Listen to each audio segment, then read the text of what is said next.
iniimbestiga ng isang RIPRA project sa Cebu na nagkaroon ng gumuho sa gitna ng ulan. Inirereklamo rin ang isang drainage project na 3 taon nang hindi natatapos.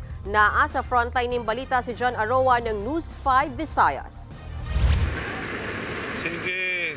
Nilusong pa rin ng jeep na yan ang kalsada kahit baha at bumubulwak ang tubig mula sa drainage sa Barangay Tisa sa Cebu City. Sa kabilang kalsada, baha rin at muntik pang matumba ang dumaang motorsiklo na yan. Ganito ang sitwasyon sa barangay tuwing malakas ang ulan. May drainage project naman daw sa lugar. Pero nang puntahan namin kanina, ito ang aming nadatnan.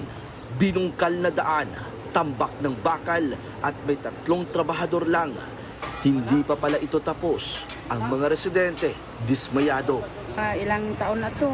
Hindi pa natapos. Mga estudyante hindi talaga makapasok pag baha. So umabot na siya hanggang dibdib or higher than that. They really have to do something with the flood control. Taong 2022 pa na mag-groundbreaking para sa proyekto na may 66.6 million pesos na pondo at may habang 100 metro. 1 taon lang dapat ang completion date nito. Pero lagpas 3 taon na, hindi pa rin tapos. Nakarating na ito sa Cebu City Council. May problema dun sa contractor.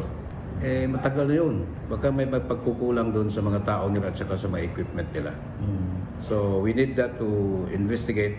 Sa Mandawi City naman, pinaiimbestigahan na rin 6th District Representative Emery Dizon sa DPWH ang RIPRA project sa Butuanon River. Partikular kung may pagkukulang ba ang kontratista. Kagagawa lang kasi ng RIPRA nung nakaraang taon. Pero itong Biyernes, gumuho ang bahagi nito sa gitna ng ulan. 5 bahay ang natangay. Nauna nang sinabi ni Governor Pambari IV na iimbestigahan at pananagutin ang sino mang mapapatunayang may kapabayaan sa palpak na flood control project. Nagbabalita mula sa frontline, John Arua, News 5 Visayas! Mga kapatid, Mean Los Baños po, huwag magpahuli sa mga balita at impormasyong dapat ninyong malaman.